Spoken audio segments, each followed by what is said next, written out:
Assalamualaikum warahmatullahi wabarakatuh.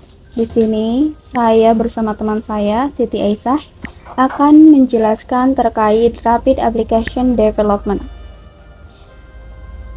Nah, bagian pertama itu pengertian dari Rapid Application Development sendiri. Rapid Application Development adalah metodologi pengembangan perangkat lunak yang menekankan pada prototyping cepat dan pengembangan secara interaktif. Metode ini berfokus pada penyampaian perangkat lunak yang fungsional dengan cepat dengan melibatkan pengguna akhir sepanjang proses pengembangannya. RAD ditandai dengan pendekatan interaktif dan inkremental, kolaborasi, dan fleksibilitas. Prinsip utama dari RAD sendiri yaitu pertama, keterlibatan pengguna. Di sini RAD memprioritaskan interaksi yang erat dengan pengguna akhir selama seluruh siklus pengembangan. Contohnya melibatkan pengguna dalam sesi perancangan dan pengujian prototipe. Yang kedua itu pengembangan iteratif.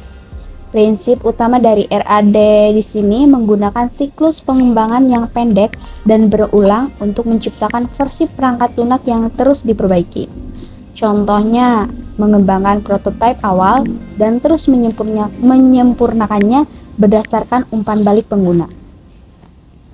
Selanjutnya, waktu terbatas.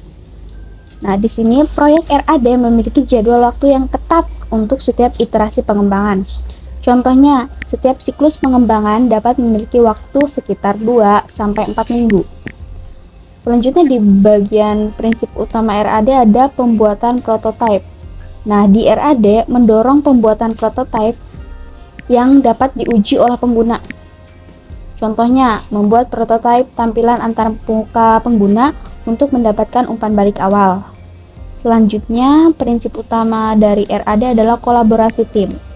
Di sini, RAD mendorong komunikasi yang terbuka dan kolaborasi yang erat antara anggota tim pengembangan. Contohnya, mengadakan pertemuan rutin untuk membahas kemajuan dan masalah yang dihadapi. Selanjutnya itu di gambaran proses RAD. Yang pertama, perencanaan kebutuhan.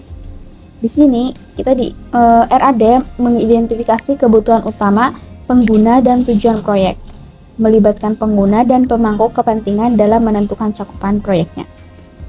Yang kedua, desain pengguna. Membangun prototipe antarmuka pengguna yang dapat diuji oleh pengguna, mengumpulkan umpan balik pengguna untuk menyempurnakan desain. Selanjutnya, konstruksi. Di bagian ini, mengembangkan perangkat lunak dalam siklus pendek, misalnya 2-4 minggu, menerapkan fitur-fitur perangkat lunak dalam melakukan pengujian awal. Proses RAD selanjutnya itu pemindahan. Di sini RAD melakukan transisi dari pengembangan ke lingkungan produksi, memigrasikan data dan mengkonfigurasi lingkungan produksi. Selanjutnya itu pasca rilis. Sini mengumpulkan umpan balik pengguna setelah perangkat lunak dirilis, merencanakan pembaruan berikutnya dan perbaikan bug. Selanjutnya, keuntungan dari RAD. Yang pertama, waktu peluncuran yang lebih cepat. RAD memungkinkan pengembangan dan pengiriman perangkat lunak yang lebih cepat ke pasar. Contoh, dengan siklus pengembangan yang pendek, perangkat lunak dapat dirilis lebih awal. Yang kedua, kepuasan penggunaan yang lebih tinggi. Melibatkan penggunaan dalam setiap tahap pengembangan menghasilkan perangkat lunak yang lebih sesuai dengan kebutuhan mereka. Contoh, menerima umpan balik pengguna secara langsung dan mengintegrasikannya ke dalam iterasi pengembangan berikutnya. Kemudian yang ketiga, kemampuan penyesuaiannya. RAD memungkinkan perubahan dan perbaikan berdasarkan umpan balik pengguna yang cepat.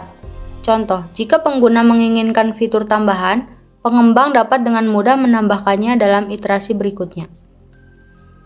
Kemudian selanjutnya, identifikasi masalah awal. Siklus pengembangan yang berulang membantu dalam mendeteksi masalah dan risiko lebih awal. Contoh, mengidentifikasi bug atau masalah fungsionalitas pada tahap awal pengembangan dan segera memperbaikinya.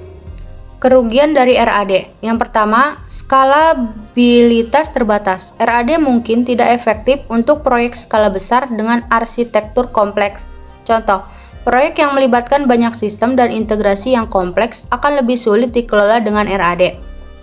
Yang kedua, ketergantungan pada ketersediaan pengguna.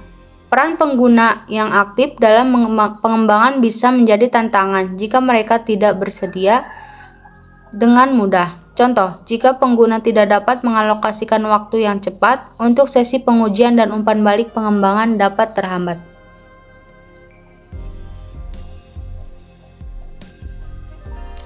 Potensi untuk escape creep. Sifat iteratif RAD dapat menyebabkan penambahan yang sering dalam cakupan proyek.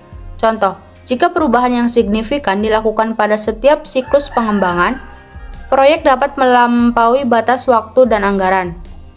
Kemudian selanjutnya, ketergantungan pada keterampilan dan pengalaman.